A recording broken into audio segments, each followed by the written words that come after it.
What's up, baseball players? I'm Coach Dan Blewett. In today's video, we're going to talk about routines and my acronym for what makes a great routine. Quickly, let's go over the goal of a routine. So, number one, the goal of a routine is so that you do the same high quality things every single game so that your consistency really levels out. So you're not expending tons more energy one day and tons less the next. You're not doing too little to prepare one day and too much the next. You're doing all the right things in the right dose, which will take time to figure out.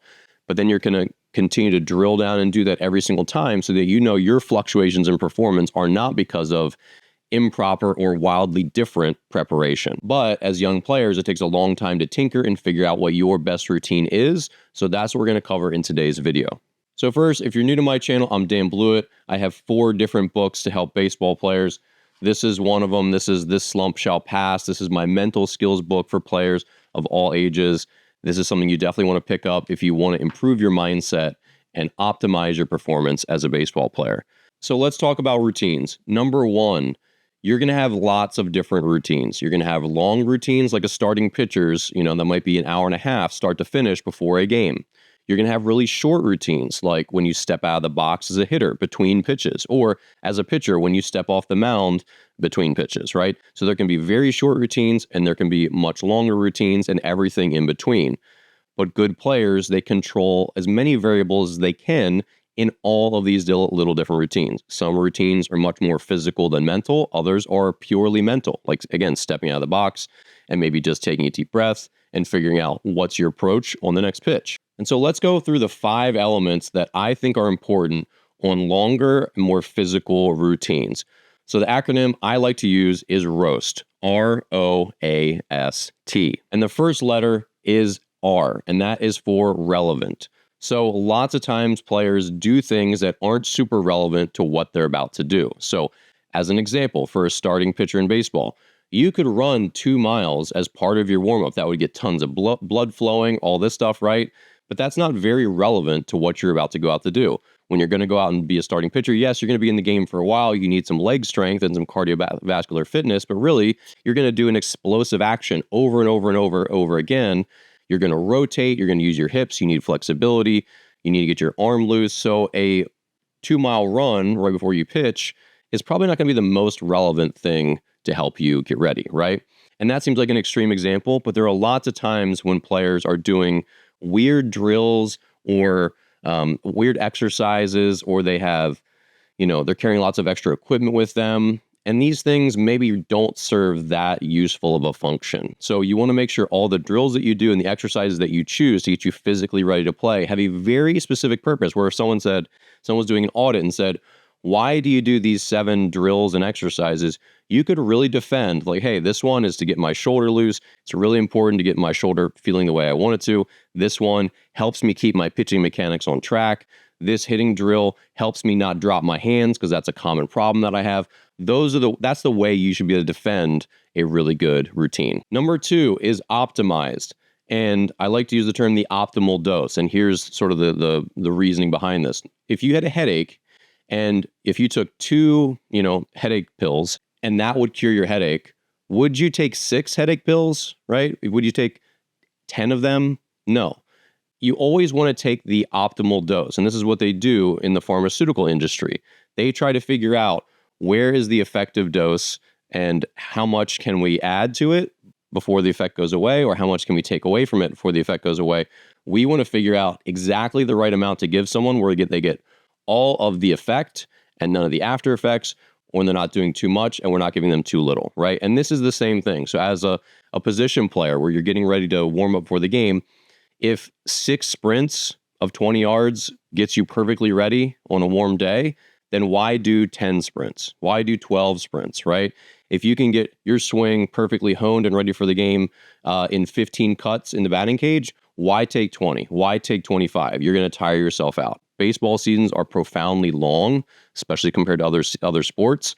And the season gets very, very hot and oppressive in July, August, and September. So you need to make sure that you're doing the optimal dose of your warm-up routine. And that is, I'm not doing so much that just because I want to look like a hero and I want to be the hardest worker. It's admirable to want to be the hardest worker, but you don't want to just tire yourself, and you don't want to do more just to do more. There's a time for that, and that's called practice, and that's called training. But before a game, especially, you don't want to just be Johnny Hustle just because you want to show off and do 15 sprints when 8 would prepare you to play that day. So make sure you're looking at the optimal dose of your throwing, your hitting, all of it, so that you're ready to play, but you're not tiring yourself out either. Real quick, want to support my channel and get more member-only videos that are not available here on my public YouTube channel? Click below the join button and you can access my membership. My channel membership gives you access to tons of perks and lots of videos that are here on YouTube but are unpublished. A is for adjustable, and this one is super duper important. Especially in youth sports, you're going to have different time frames to get ready for a game, especially between games and tournaments. Schedules change, it rains, one game goes really long, you get put on a different field at the last minute, and now your pregame goes from 45 minutes to 30 minutes or 30 minutes to 20 minutes. You might be a relief pitcher, right? And one day you have 2 innings to get ready because coach knows when he's going to put you in. The next day he says, I need you, ready as fast as I can get you. I need you in 3 batters if you can get there. So all these different things, just like a hitter coming off the bench, you might have to be asked to pinch hit. Well, you're not going to get a long hitting routine to go in the game. So can you be physically ready with varying amounts of your routine, right? So here I'm going to put an image of a couple different flexibility mobility routines that I've created in one of my online courses called Pro Routines. And there's a long version, a medium version, and a short version. And so this is something I would challenge you to do as you look at this one, is say, okay, if this is the way I would get prepared if I had unlimited time, how would I prepare it if I had a little bit of less time and then a little bit less even from that, right? Because again, especially for relief pitchers and especially for players who are getting called off the bench, you need to be ready to play sometimes at a moment's notice. The other thing with adjustability is not just the physical routine, but also your mental resilience. You need to not use your routine as a crutch. It's important so that you understand the value of a routine, which is that it keeps you centered, it keeps you consistent. If you always do the same things before your game, you're always going to get similar results, hopefully, right? If you're wildly doing different things each time, like you're expending way more energy one day, way less energy the next, you're doing 100 swings in the cage one day and 40 swings the next, then you're going to have variances in your energy levels and how depleted you make yourself, right? So the routine helps keep you level. However, sometimes we can get stuck on that where we say, if I didn't do my routine perfectly, now I'm not prepared to play. And then you're already mentally defeating yourself. So you have to be adjustable physically. I can change my routine. If I need to cut out some stuff, I can cut some stuff out and it'll still be very effective for me. But also mentally, can you say, I'm resilient, even if I don't get to do my full routine, even if I'm rushed one day, I know that I put in so much preparation and I've been in these situations so many times in my life that I'm still going to compete and have a great game today. So you need to be physically and mentally resilient and adjustable. The next letter is S, and this stands for simple. So yes, you might use a band or a weighted ball or, a couple different swing aids or whatever it is. You might have a couple little different tools that you use as part of your routine, and that's totally fine. But what I see increasingly now is as kids are getting well trained, they start to have these very long, very elaborate routines that require tons of equipment. They have to have a fence to connect all these different things and devices to. They have this whole bag of gear. And that's not realistic when you start to travel around a lot, when you might be called in the game on a moment's notice, all these different things. And then your routine ends up becoming a crutch because you're like, well, I didn't get to do this and I have to do this. And if I don't have my weighted ball, if I forget my tubing or this special device, I'm not ready to play. You need to hone your routines to make them as simple as possible so you can get them done on any time frame at any field. Because sometimes you won't have access to a fence that's close by where you can clip your bands to, right? Sometimes you won't have access to a place where you can throw a ball off a wall or whatever it is. But you want to have the smallest possible equipment list to get the job done. Make it simple. Make it something you can easily rely on no matter what happens. And the last part of this is T. ROAST, and T stands for timely. And this could mean right on time, like if you're pitching, if the game starts at 7 p.m., you want to be leaving your final, throws in the bullpen at 6:55. So you sit on the dugout bench at 6:56, you get your sip of Gatorade, and then at 6:57, you're jogging out to the mound. That's timely, right? You want to have your routines help you peak so that you're ready to go right at game time. You're not cooling down. You're not wasting too much energy beforehand.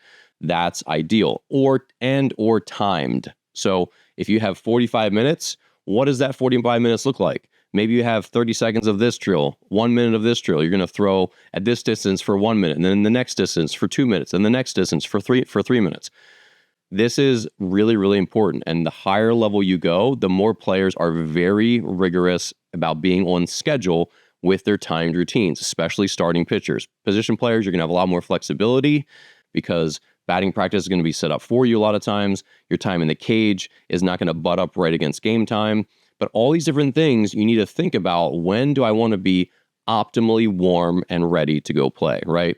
This matters most for pitchers, but it also matters for every other position on the field. So make sure your routines are timed and timely, and also just not gigantic where they take too much time, right? So you can fit them in different amounts in a reasonable time frame. All right, so leave me a comment below. What are some things you like to do as part of your routine if you're a player? And coaches, this system that I've talked about today is a great way to explain this to your players. You want them to be optimally ready for the game, not doing too much, not doing too little, and warm and ready to go at the perfect time, where they've done lots of relevant exercises and drills to get them ready to play the game of baseball, not some other sport, not be the best at distance running or whatever it is, right? You want to make sure they're honing and tinkering and learning from each other and continuing to improve their routines over time. I've learned as much from my teammates as anyone. Teammates are where I learn most of my routine stuff rather than coaches. So everyone should help themselves and help each other to learn and grow and improve their routines, because when everyone has great routines, they're going to be optimally prepared to play and they're going to be more consistent on the field. All right. So thanks again for watching. Be sure to subscribe below. Hit the join button where you can join my channel membership and get access to tons of deeper, unpublished videos right here on YouTube. Check out my books, my courses, and I'll see you here in the next video.